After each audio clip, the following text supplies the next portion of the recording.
What's up, everybody? Welcome back to another episode of the Silver Lining Show. I'm your host, Juliet Vi, and before I bring on my guest, I just want to talk to you guys really quick. First off, I just want to let you guys know about a couple of things I have going on in my life before my ending message. So, I'm making an album. Yes, you heard that right. No need to adjust your headphones or raise your volume. I am making a Christmas album, and it's currently in the works, and we all know Miss Rona, aka COVID, aka COVID-19 pandemic, whatever you want to call it. She kind of threw a wrench in my plans. Nevertheless, though, I am getting this album done, and it will be released officially in October of 2021. Why should you care now? Well, because I'm coming out with a single. Yes, I cannot wait to announce what it is, but it is the first single I am announcing off my album, and it will be coming out this December of 2020. So you guys need to be on the lookout. If you want to be on my mailing list, let me know. You can DM me, you can message me on Facebook, comment down below, however you want to tell me, and I'll include you. But I've got like 300 people on there, so if you watch my show and I know you, you're probably going to be getting an email sometime soon. So keep on the lookout for that. It will be on iTunes, Spotify, and a bunch of other places that I'll be able to tell you once I know what's going on. Secondly, I have an amazing sponsor. Like, off the charts cool, off the charts amazing. LOGO stands for Love God, Love Others. And the founder of this company, Brian, very generously decided to collaborate with me and make a shirt specifically for me and my social impact initiative, which is organ donation awareness. Now, you guys, if you know an organ donor or someone in need of a transplant or a transplant recipient or someone whose loved one has had a transplant, let me know.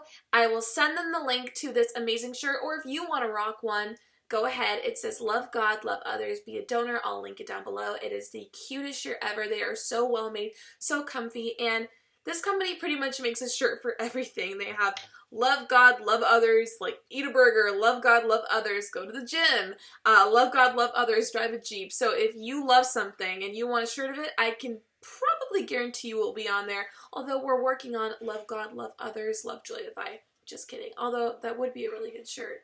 He should make that. Brian, make that shirt. Anyway, guys, so you need to buy it because I am donating part of the proceeds to an organ donation organization of my choice. That's a bit of a tongue twister. So it's going towards charity, it's going towards a great cause, and it really helps me out because I'm helping others out, and that's what I'm here for. Now, lastly, those were two big announcements, but lastly, this is a tough time.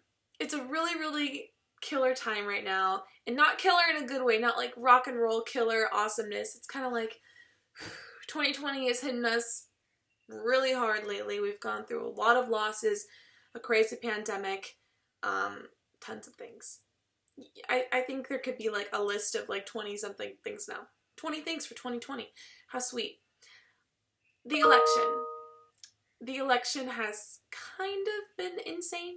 And whatever side you're on, I don't really talk politics openly. I don't even like talking politics in general, which is funny since I'm now majoring in political science. Point is, though, whatever side you're on, I am suggesting politely that you stay respectful and kind towards others. 2020 has been hard enough, we all know that, and it's a pretty challenging year, no matter who you are or how you've experienced it. It's tough. And what we need in the world right now is kindness and, most importantly, hope. That is why I created this show in 2020, is because I thought we needed a positive content creator that focused on the positive side of things, hence the name The Silver Lining, so there you go. And I just think more than ever, with the nation so divided and so insane, that we need to just treat each other respectfully. I'm not asking all of us to hold hands and proclaim unity, although that would be beautiful and that would be nice. Is that realistic with everything that's going on? No. And I'm not trying to promote something delusional. I'm trying to promote something kind, something full of hope. And if you guys can just show a little bit of kindness and respectfulness towards others, regardless of their beliefs, whether they're outspoken about them or not, whether they agree with you 100% or 0%, choose to conduct yourself with kindness. That's really all I gotta say. You don't have to listen to me, but I do think you should, because, come on guys, we all need to be friends here. 2020 is hard enough. And I think that, personally, if we just played nice, things would go a lot smoother. And plus, it's only a little less than 2 months until 2021. You guys can be nice till 2021, right? I hope so. Alright, without further ado, I am so excited to introduce this guest, and she's probably very eager to come on, and I've taken up 5 minutes of your time, so let's get to it.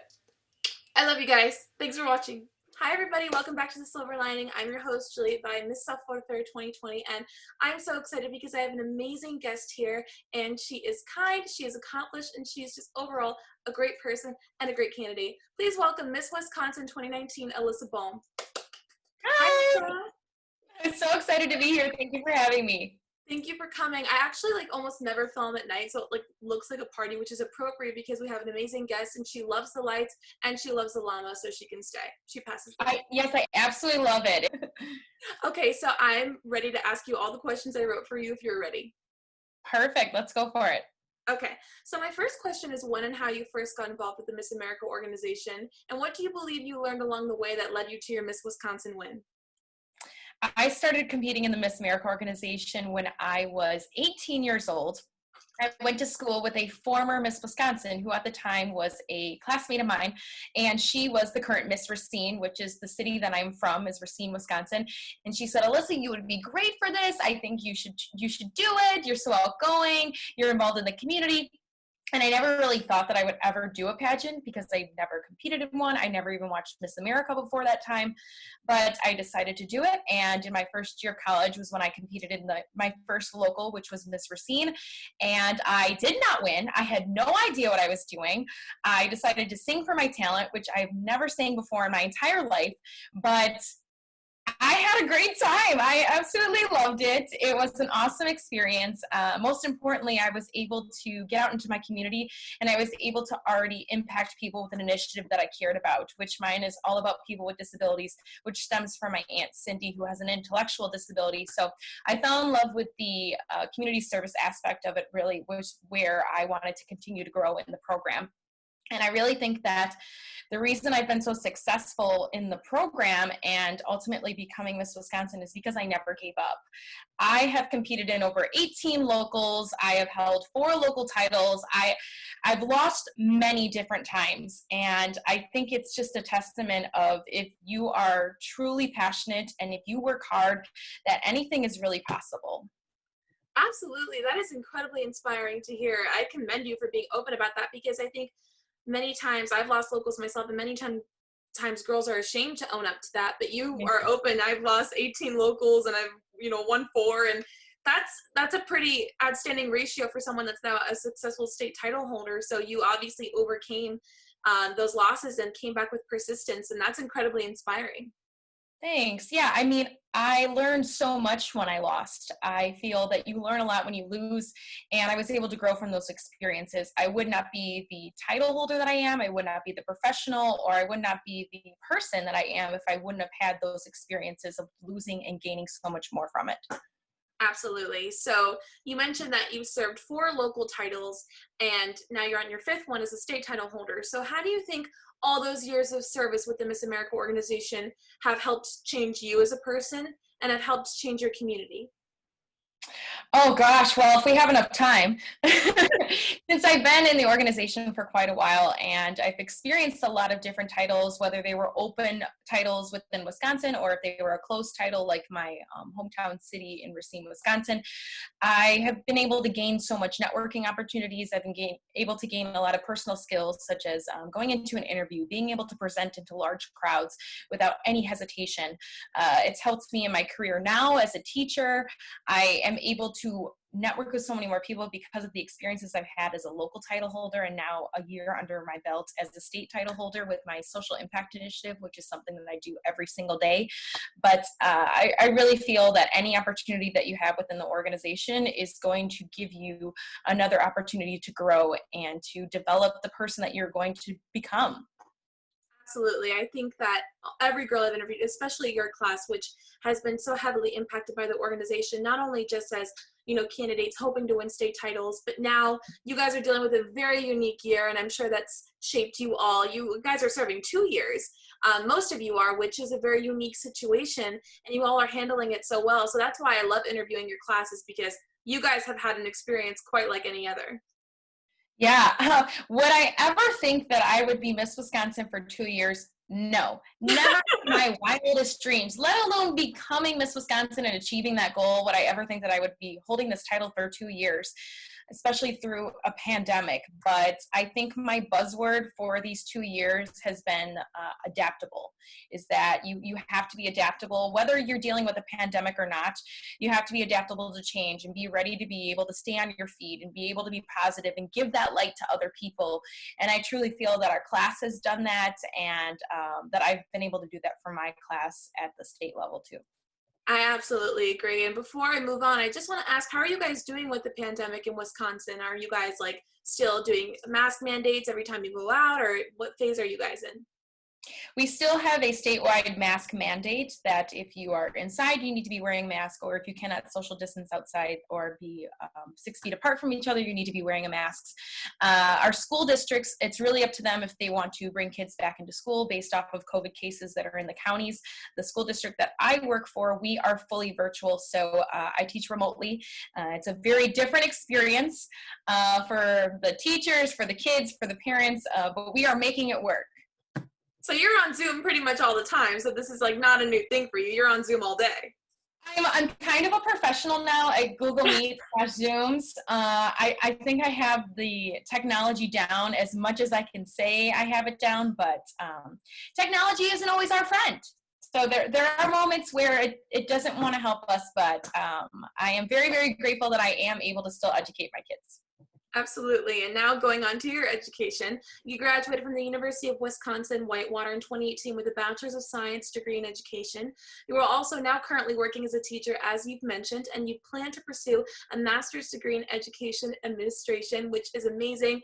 I will say that I think teachers are some of the most underrated professionals, and I just want to raise awareness for that because they are truly amazing. I've always been an advocate for teachers, and also I just want to quickly announce that teachers, especially in Florida, because they should be paid more. So PSA, I said it and she's nodding. Absolutely, it's a very tough profession and it should be recognized more. Justice for Alyssa and all teachers. Oh, I love you. Thank you so much. I actually have an aunt that is a teacher in Florida too, so we have a connection there. But yeah, I mean, it is a job that you need to have compassion. You need to be able to be adaptable, and you're really there because you want to educate and inspire individuals to do better and to achieve so much more in their life. And I think the original reason that I wanted to be a teacher was through my social impact initiative. I was in my first year of competing in the Miss America organization, and I used to run a cheerleading squad for girls with disabilities. I was the advisor of it. And the girls finished their first competition as an exhibition routine, and they hit their last pose. It was so amazing. They did so good. They were so excited. And the entire crowd gave them a standing ovation. And I think that was the moment where I realized, wow, I really enjoyed teaching these girls cheer and dance. And I think that I want to make this out of a career. So I decided to go to school for my special ed degree, and I am currently now a high school special education teacher. That is amazing. That is so heartwarming. And honestly, I think teachers, and especially the kind of teaching you're doing, they have an excellent level of patience. And like you said, they do have compassion. And I know that so many teachers are so deeply involved in their students' lives and they change them forever. And I'm sure you're doing that right now. I do want to ask, in regards to your education, not only learning regular education, but teaching special ed students, how is that approach different than that of, studying regular education? Like, what protocols do they teach you that differ? So our education is a lot different than someone who would be going to school to be a history teacher or an English teacher or in an elementary or middle. We focus specifically on students that are under the special education program. So they have been evaluated and they are now part of the program. So they are receiving special services, or they're having different programs provided to them within their education. So there are some students that have severe disabilities, and there's some that have mild learning disabilities. I mostly work with students that have learning disabilities, providing them some more academic support. So that is outside of their regular ed class time, where I get to work with them one-on-one, help them with reading, writing, and math. And it's been a real joy for the last 2 years that I've been able to be a teacher, and I absolutely love it. I think the best part about it is being able to make those connections with the students and seeing the growth that they have over the year. Do they know that their teacher is Miss Wisconsin? So only a couple of them know. Okay. Some of them missed my intro video, but it's funny, when I was competing for Miss Wisconsin, my last year was my first year of teaching, and I didn't tell any of my students until the last day of school that I was competing for Miss Wisconsin. And they were like, "What? Miss Bohm, why didn't you tell us that you were competing for Miss Wisconsin?" And I was like, well, I wanted you guys to see me as Miss Bohm, the teacher, and not Miss Bohm, the pageant girl. But after I won Miss Wisconsin, I had a couple of my kids message me on Facebook and were so excited for me. So my students this year will definitely find out. I'm going to just establish my teaching relationship with them first, and then they'll get to know about the good stuff. So their teacher is literally a real life queen. How lucky are they? That is awesome. Oh, thanks. So now moving on to Miss America once again, you mentioned your talent. So it started off as singing, and I was like, wait, did I get my research wrong? Because I have this tap dance, but it is tap dance. So I want to know, when did you begin dancing, and why did you choose to perform tap? And what piece did you perform? Yeah, there's a reason why I did not continue singing. Just because every other girl is very good at singing and they win competitions because of it does not mean that you should sing. So that was the lesson that I learned the first time around. But I've been dancing since I was 5 years old. I've done every type of dance, ballet, jazz, tap, but tap always stuck with me. It was something that I really enjoyed. When I was little, I was a huge energy ball like I am today. So I wanted to do something to make noise with my feet. So the taps were very intriguing to me. I continued tap dancing all throughout middle school. I stopped in high school and I really focused on cheerleading, and I was the varsity captain for my cheerleading squad. I did the same thing in college, and then when I started competing in the Miss America organization, I realized how much I loved tap dancing and got back into it. I thoroughly enjoyed being able to compete on the Miss America stage, especially being able to tap dance and share my talents. I love performing. A little background story about me: my dad is a professional magician. So my dad travels all over the country doing magic shows. So I have a natural entertainment element to my personality because my dad has put me on stage ever since I was little. So I think that's why my routines have been so energetic, and I just love to perform. Oh my gosh, that is so cool. Do you know any of like your dad's magic tricks, like how he performs them, or does he keep them a secret?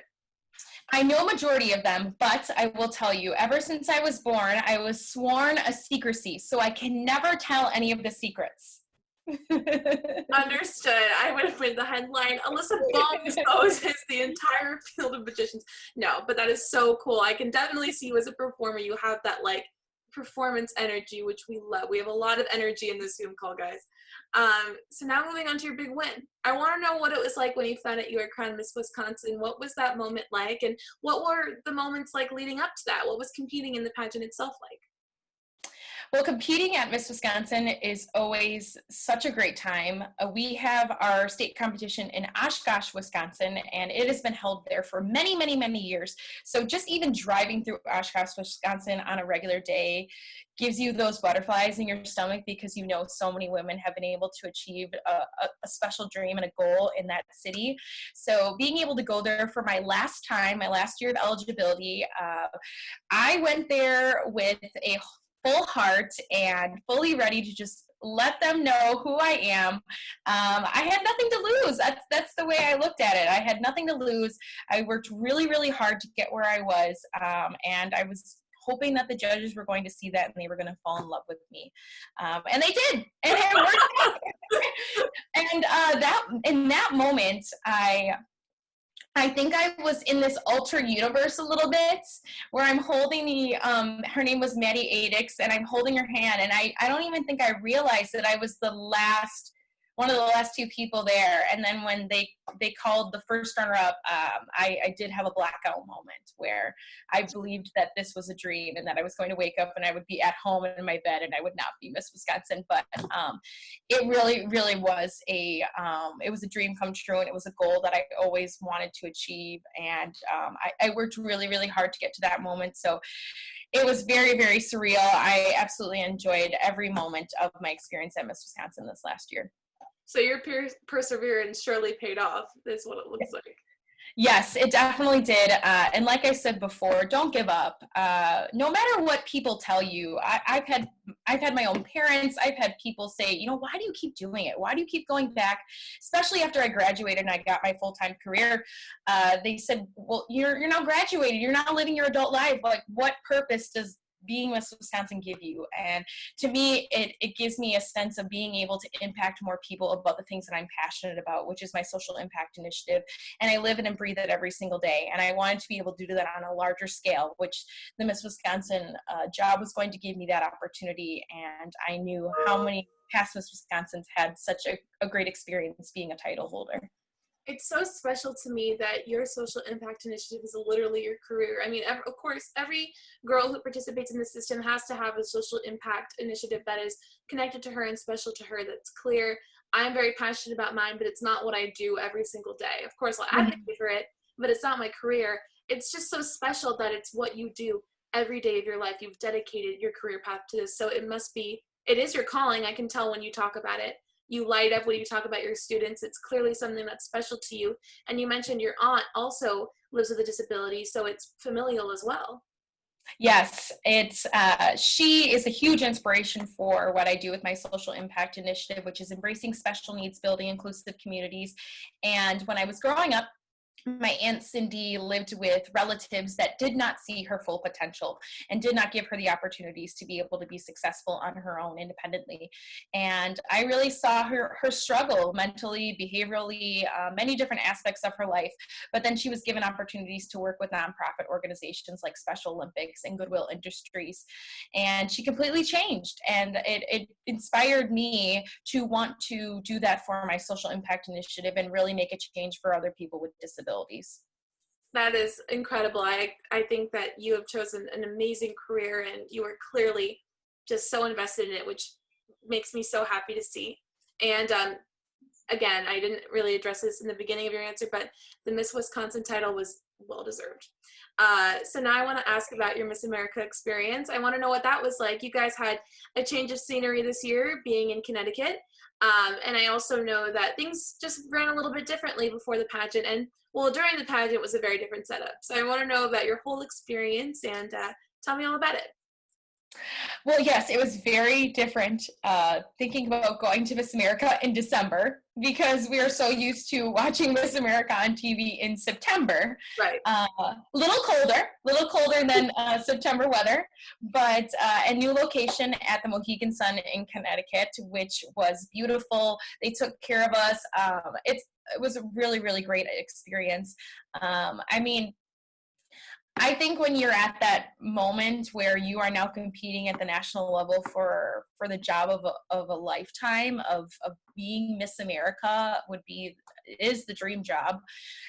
You are just immersed in everything that's happening through rehearsals and through just creating connections and having friendships with the other girls, being able to wave to my family on the national stage and being able to say, I am Miss Wisconsin, Alyssa Bohm. I think that moment, the first night of preliminaries, was a moment I will never forget, and is probably my favorite memory at Miss America, is being able to represent the great state of Wisconsin.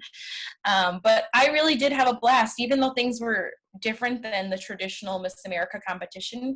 I really enjoyed a lot of those elements, especially the social impact pitch. As I've said a lot of times now in this interview, I live and breathe my social impact, and I really, really wanted to be able to share that on the national stage, and I was able to do so through that portion of competition. So I really, really enjoyed it, and I'm looking forward to what the 100th anniversary is going to look like too. Me too. It's been a year without Miss America. I applaud them for their very safety conscious decision to postpone the pageant for another year in light of COVID. Very, very smart. But yes, we've missed Miss America this year, so come back. Although, no, don't come back too soon because we want to listen to another year. So we want to be safe, yes. that too. So now I'm so sad because this has been so fun. I am at my last question, but I think it's so appropriate for you because you are clearly very positive. You look at the sunny side of things, I can just tell. And my show is called The Silver Lining, which is all about finding the positivity in every situation. So I want to know, what is the silver lining through your affiliation with pageantry? What was the best part of it all to you?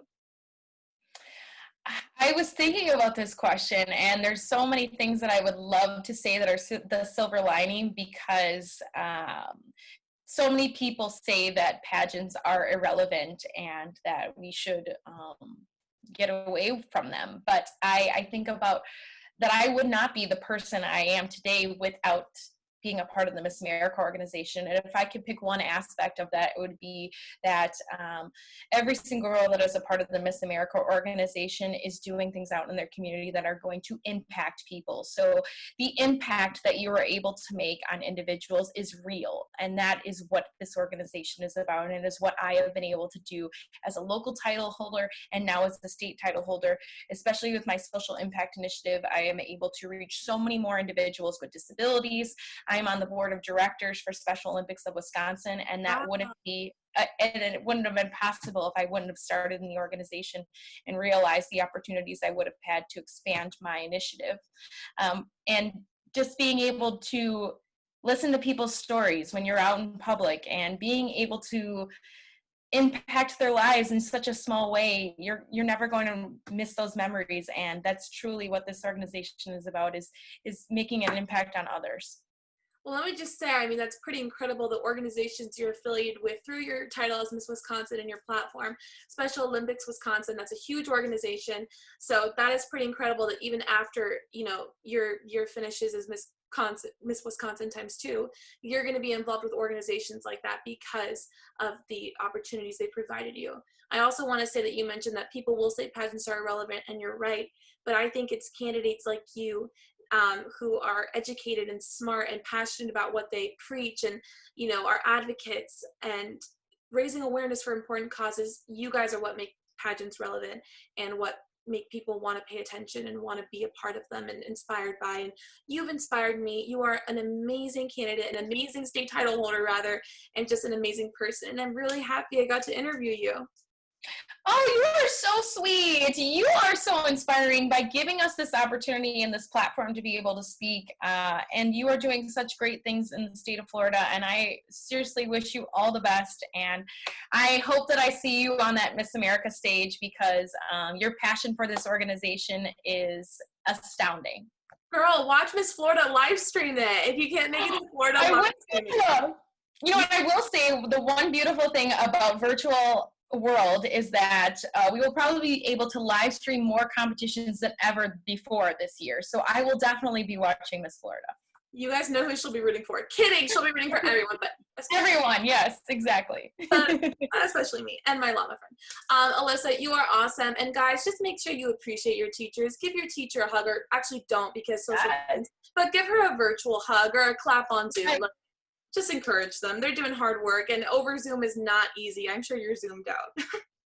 It can be tough sometimes, but I mean, just being able to interact with my kids every single day is what I look forward to. So I thoroughly enjoy it. See, this is why she's meant to do what she does, because she's patient, unlike me. Guys, follow Alyssa on her social media. Make sure you're looking out for her second year as Miss Wisconsin. She's doing even bigger and better things. And guys, shameless plug, follow me for more content. And Alyssa, thanks for being here. Oh, thank you so much. This was great.